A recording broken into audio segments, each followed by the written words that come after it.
Try to imagine a Christmas where you don't hear about sugar plums. Or try to imagine sugar plums without thinking of Christmas. Or come to think of it, try to imagine a sugar plum. What comes to mind? Plums with sugar on them? Some sugary treat in the shape of a plum? Well, it's neither of those, and isn't it strange that this thing that's so familiar to all of us in some way, something you've probably heard about every year since birth, is also almost completely unknown? You have almost certainly never seen or tasted a real sugar plum. Nowadays, sugar plums and Christmas go together like rum and eggnog, but of course it wasn't always that way. The backstory is as full of surprises as a stocking hung by the chimney with care. I'm Brian Earl. This is Christmas Past. My first vision of a sugar plum dancing came from a pop-up book of A Visit from St. Nicholas by Clement Clark Moore. Well, they didn't dance, not really. They rotated on a spinning cardboard wheel. It was a book my mother read to us every Christmas Eve. Now my brother reads that same book to his children. I was so excited when Mom gave it to me, and now I read it with the kids. And a lot of great memories with this book. The pop-ups, some of the pop-ups are old and they don't work anymore. And there's a sort of a dream spot over their head where you can rotate candy and sugar plums. And the sugar plums dancing in the head move around, so it looks like it's like moving in their head and all the candy they're imagining of. But the first time the world heard of sugar plums, it was in a pamphlet published in England in 1608. And the author wasn't talking about sugar plums as a kind of candy, or having anything to do with Christmas. He used the word to describe a bribe given to keep someone quiet. Now, no one knows for sure where the term came from or what it actually referred to. Maybe it referred to fruit preserved in sugar, which was a fairly new idea back then. So we had the word before we had the sweet. But about 50 years later, the term had already fallen into general usage and was a common phrase, and someone used it to describe these candy-coated nuts and seeds known as confits. Now, interestingly, the word confit comes from the Latin confectum, which means to make. It's also where we get the words confection and confetti.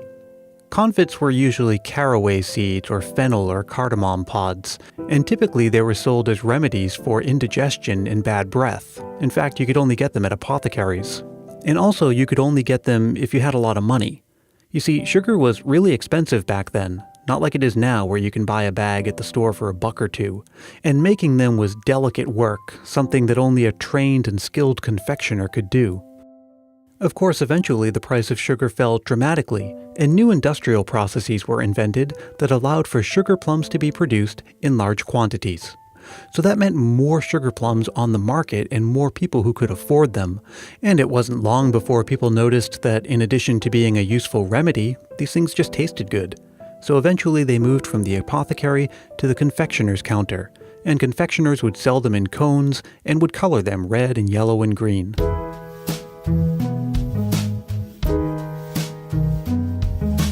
Remember that the word sugar plum began its life as slang for a bribe, but was eventually used to describe candy-coated nuts and seeds.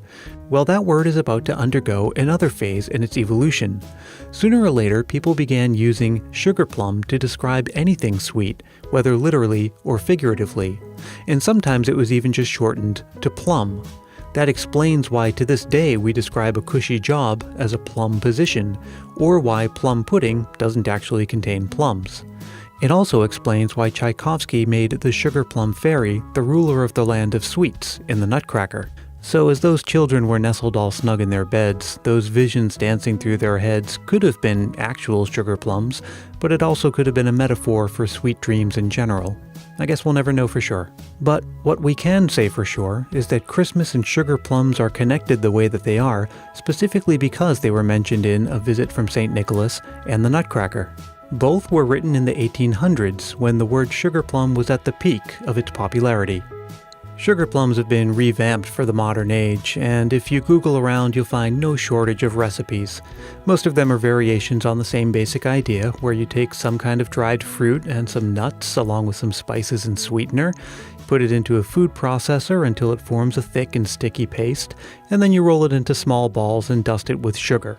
Of course, these bear no resemblance at all to traditional sugar plums, but so what? They're easy to make and a real crowd pleaser.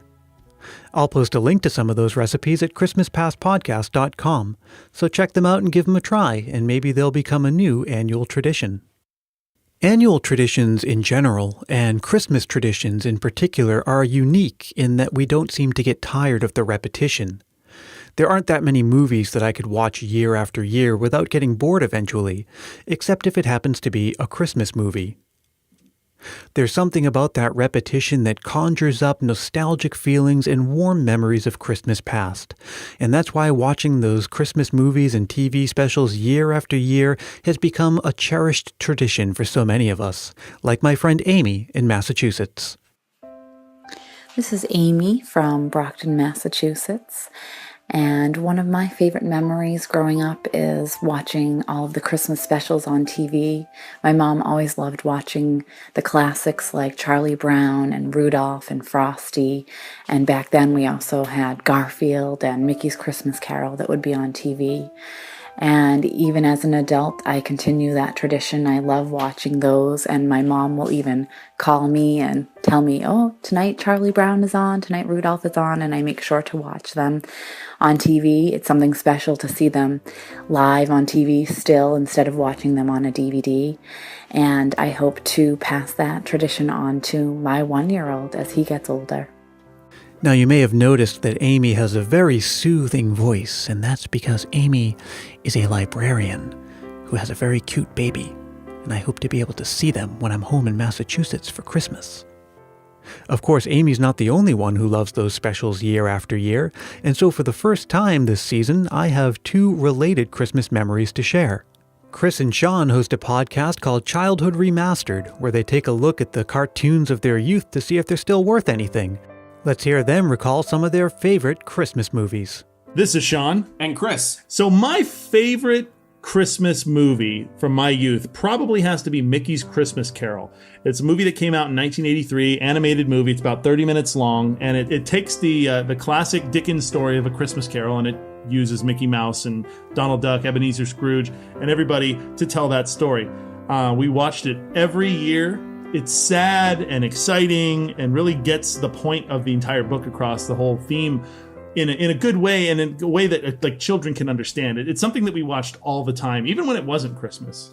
I used to watch this movie too. Actually, it was only about a half an hour, and it would always come on with Donald's Snowfight. Snowfight, yeah. So Donald's Snowfight. And I love that. That was actually probably my favorite part of the whole thing. Yeah, it was a short from like the 40s, right? Yeah, it was only about 7 minutes long, 1942. But for me, I think my movie is probably Home Alone. Did you watch Home Alone when you were a kid?